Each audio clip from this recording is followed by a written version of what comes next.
Hello and welcome to another ASP.NET Core coding tutorial from Round the Code. Now today we're going to have a look at security when generating an OAuth bearer token. Now this continues our series where we're looking at OAuth security, and in part 2 we managed to successfully generate an OAuth bearer token. However, we realised that there were some security vulnerabilities, and in this video we're going to tackle them head on. Now for more ASP.NET Core coding tutorials, visit roundthecode.com. Subscribe to our YouTube channel at youtube.com/roundthecode and follow us on Twitter, it's at roundthecode. Now let's go and have a look at the security vulnerabilities when generating an OAuth bearer token. So now we're going to actually add an extra step into our OAuth authentication. So when we're actually generating a token, what we want to do is we want to pass in a code. But in order to do that, we need to generate one. So what I'm going to do is I'm going to go ahead and create a new class. And I'm going to call it Authorized Code. So within this, we're going to create a couple of new properties. So we're going to have a name. We need somewhere to store the code as well. We're going to set an expiry date. So the point of this is that we only want codes to last so long before they expire.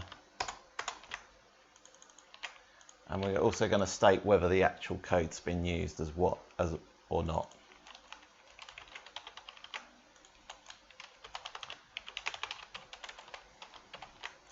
Okay, so you've noticed we've not set any setters on these properties. That's because we're going to pass it in with the constructor. So I'm going to pass in the name, the code, and the expiry.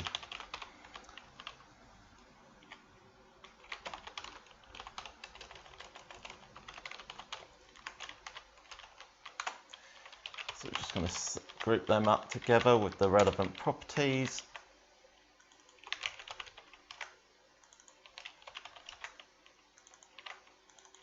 Also do it for the expiry as well. There we go. Now you've noticed as well we've got a protected on the setter for the used. What we're going to do is we're going to create a public function for that. So the whole point of this is because we can only use a code once, we basically want to update the fact that it's been used. So we're going to set a timestamp and place it onto the used property. So quite simply with that, we just set it to now. Okay, so the next thing we're going to do is we're basically going to create an authorized code service. And the way we're going to do this is we're going to use a singleton.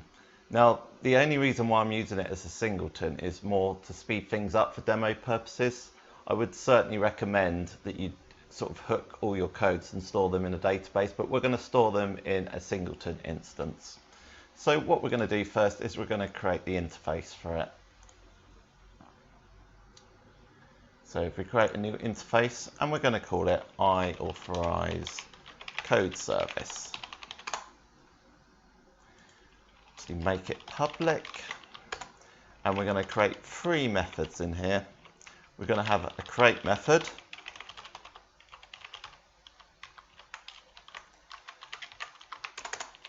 We're going to have a read method, so we'll pass in string of the code for that one, and we're also going to have an update used.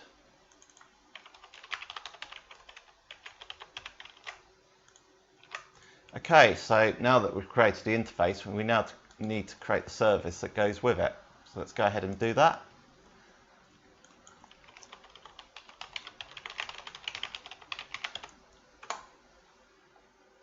So we need to set that as a class. We need to inherit the authorized code service. What we're going to do is we're just going to copy these in for now. Make them all public.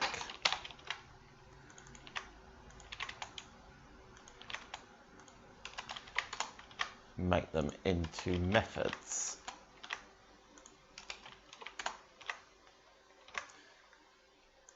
Okay, so what I just said was basically we're going to store all our codes into a singleton. Now in order to do this, what we're going to do is we're going to set up a dictionary. which is basically going to consist of a key as a string. So that's actually going to be the code that we generate. and we're going to have the instance of the authorized code as the actual value. So we're going to create a new instance of that when we set up the constructor, so when it gets initialized.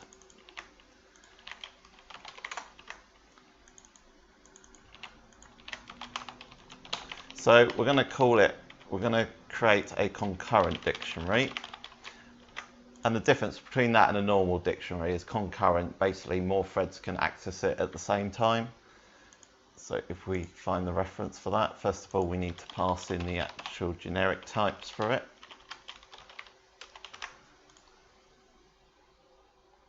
And now we can pass in the reference for it.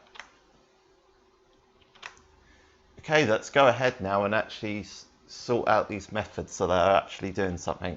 So in the create method, all we're simply going to do is we're going to add a new record into the code values here. So we're going to add a new key value pair, string of authorized code, and we're going to pass in the actual code as key and the instance of the authorized code as the value. And quite simply, we're just going to return the actual instance that we passed in.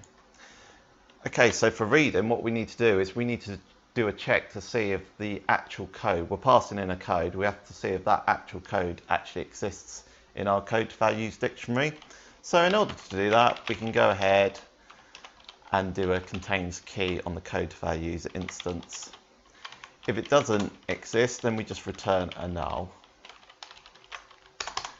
If it does exist, quite simply, we just return the code values instance. So if I copy that, and we get the key of code. With the update used, once again, we need to make sure that we've got the instance of the authorized code. So what we can do is we go ahead and do that. We just basically call our read method up here, and we say if it can't be found, if it's null, then we're going to return a null. Otherwise, we can go ahead and call our set used. So if you remember, we create the set used method up here, and basically it's just setting the date. So we're basically setting a stamp to say that it's basically been used. And then we just go ahead and return that instance. So now, as I say, we've set up our interface, we've set up our service. Now what we need to do is basically need to set it up in dependency injection as a singleton. So quite simply, what we do with that is we go in here and we just create it in here. So we add a singleton. The interface is authorize code service, and the method is authorize code service. Nice, so we've got our services set up. Now we need to go ahead and make some changes to our OAuth controller. So in part 2, as you can see here, we created the token. Now we need to create a new method to actually generate this code. So the way we're going to do that is basically we will go and create a new action up here. I'm going to call it authorize. And we need to pass some parameters in. So first things first, we're going to pass in the client ID.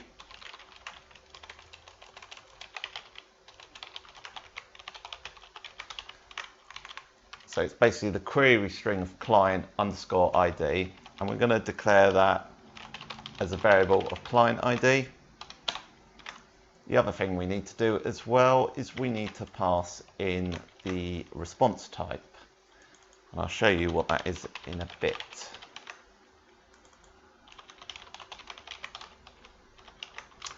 And lastly, what we need to do is we need to pass in a redirect URL as well.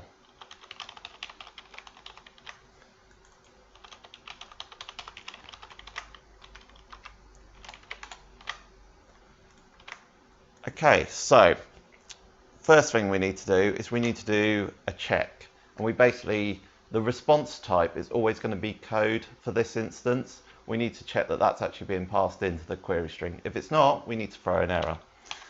So in order to do that, we just quite simply say, if response type is not code, then we're going to return a bad request.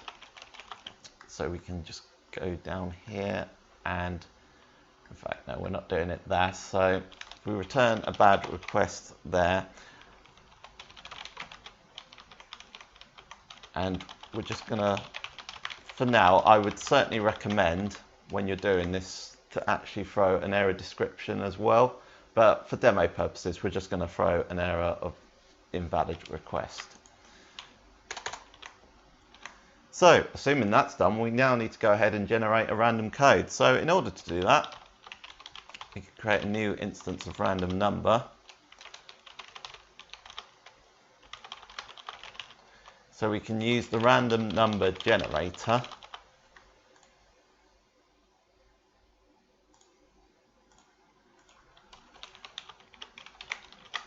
and call the create method.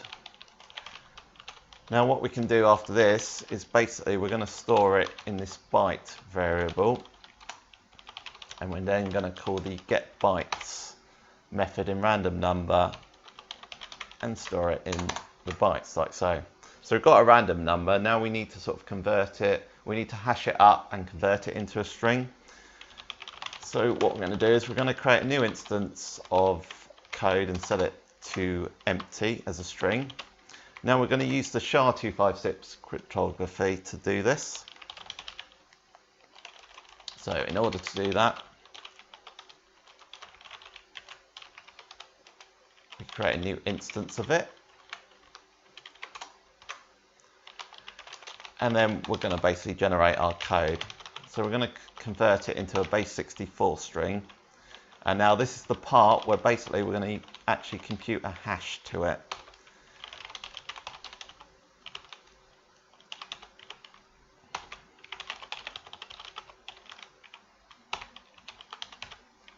There we go. So we're passing in our bytes, we're converting it to a base 64 string and then computing it into a SHA-256, then converting it back to a base 64 string.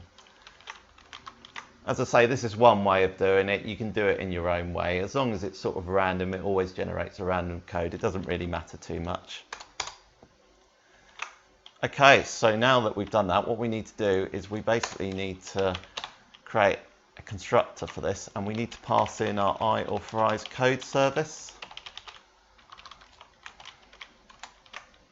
And we basically need to set it as a read-only variable.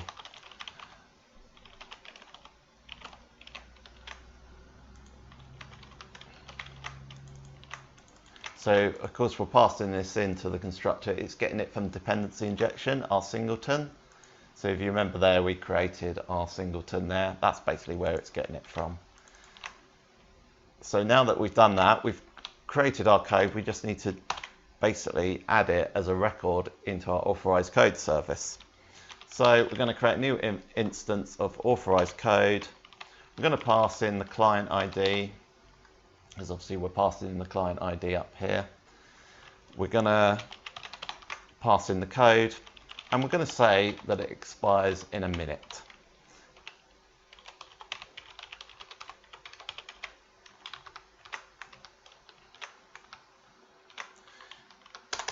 Okay, so as you can see up here, we're passing in a redirect URI. And so in order to get this to work in Postman, what we're going to do is, if it's set to null, we're basically going to do a redirect, and we're going to redirect the code to another method. So in order to do this, we call the redirect, and we're going to return the redirect URI. Now we need to do a check to see if the redirect URI actually already has a query string. If it doesn't, we will append a question mark. If not, we will append an ampersand. And that's so basically, so we're not doing two query strings and two question marks. So in order to do that, we see if it contains a question mark. If it does, then we do an ampersand. If not, a question mark. And then we just pass in the code in there.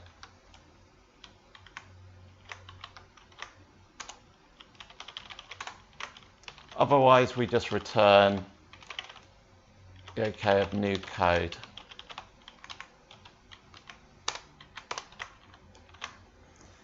Okay, so obviously we're doing a redirect here. The redirect, when we test it in Postman, is going to be callback. So we just need to create a method for that. But before we do that, we need to make sure that we set our root up here to authorize as a get method.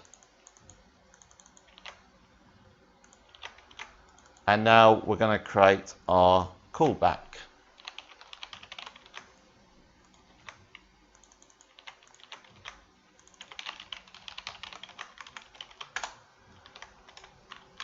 So what we're going to do with this is we're going to pass in the code, and we're basically just going to return that code as a JSON string. It's a JSON object even.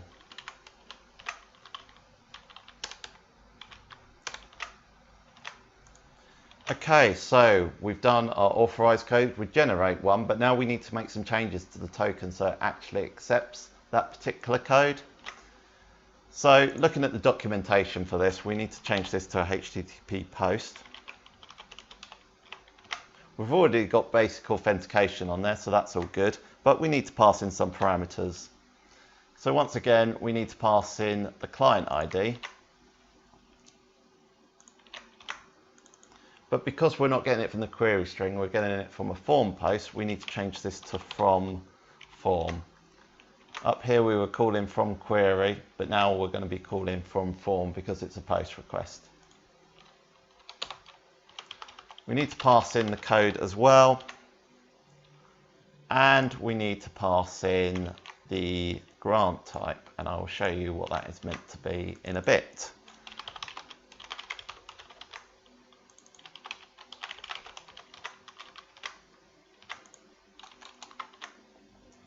Okay, so the first check we need to do is basically, because we've got basic authentication, the basic authentication username needs to match the client ID. If it doesn't, then we need to throw an error. So we're going to copy this up here.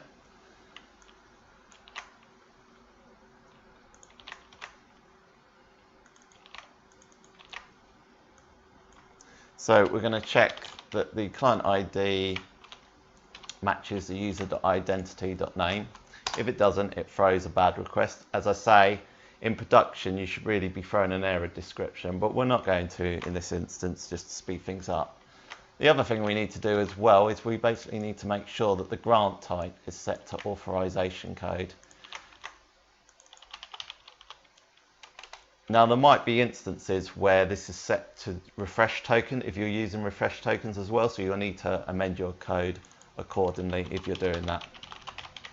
But for us, we're just going to use it as an authorization code to generate a token. Okay, so we've done our checks there. We're happy with that. What we do next is we need to find an instance of the code that we've passed in. So we're going to call our authorized code surface read and pass in the code. Now the next check we need to do is we need to check that it's not null. It can actually find the code in there. If it is null, then once again we throw a bad request. Also as well, we want to make sure that the authorized code is generated by the actual same user that's trying to generate the token. So what we do with that is we basically say, because we're storing the actual username of the client ID, when we actually create an instance of the authorized code, we need to check and make sure that it matches the identity name, so the name we've authenticated. If not, it throws an error. Another thing we need to do as well is we need to make sure, so we need to put an else if there, we need to see if it's been used or not. If it's already been used, once again, we need to throw an error.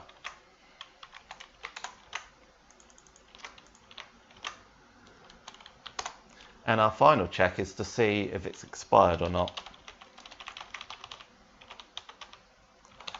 So we do that against the current date.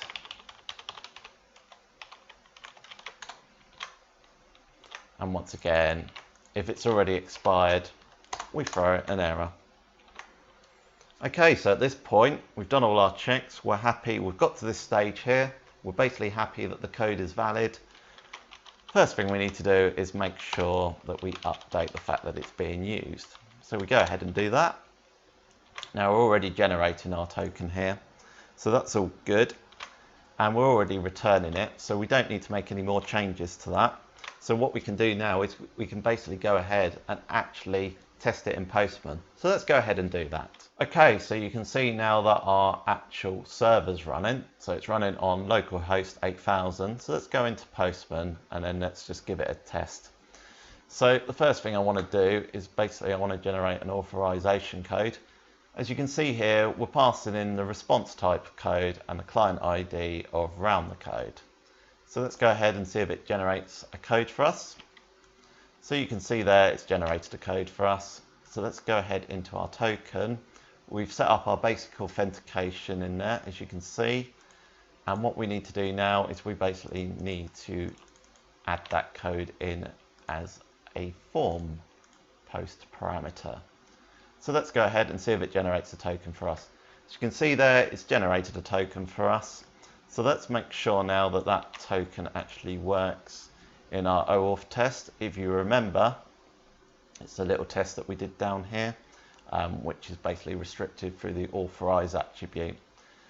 So let's go ahead and do that. So we can put the token in here.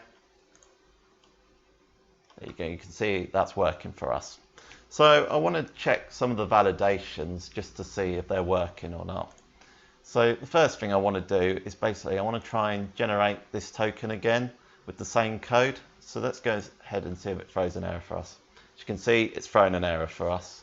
What about if we do some other things, like what if we change the, well, we won't do it in, yes, well, we'll do it in the authorize first.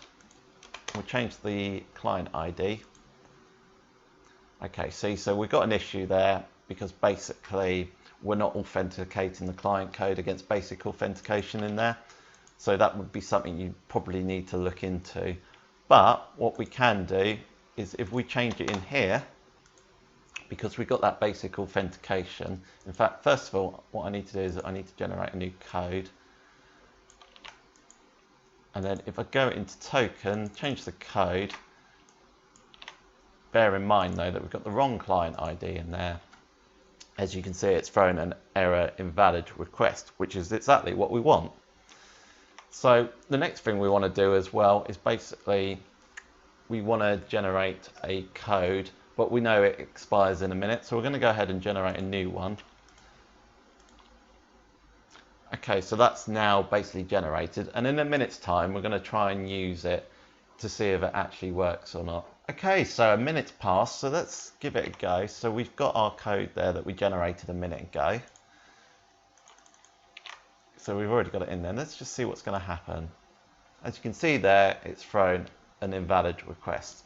So the last thing I want to do as well is I basically want to show you Postman how you can actually automatically generate a token. So what you can do is you set up a new request, and what you can do is you go into authorization and you select OAuth 2. So what we can do here is we can basically get access to the new token.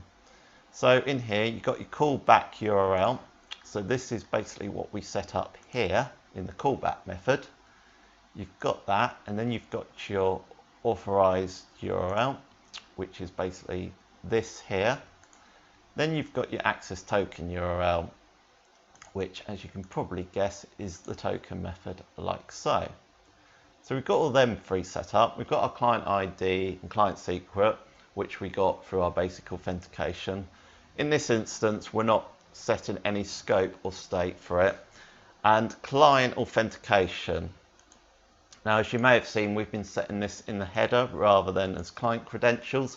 I'd always recommend that you do that. Okay, so let's go ahead and request a token. We've still got our web server running. So let's give that a go. As you can see, it's generated a token for us automatically. So we can now actually go ahead and use that token. Okay, so if we go ahead now and actually put that URL in, we've got our token there. Let's give it a go. And as you can see, it's working for us.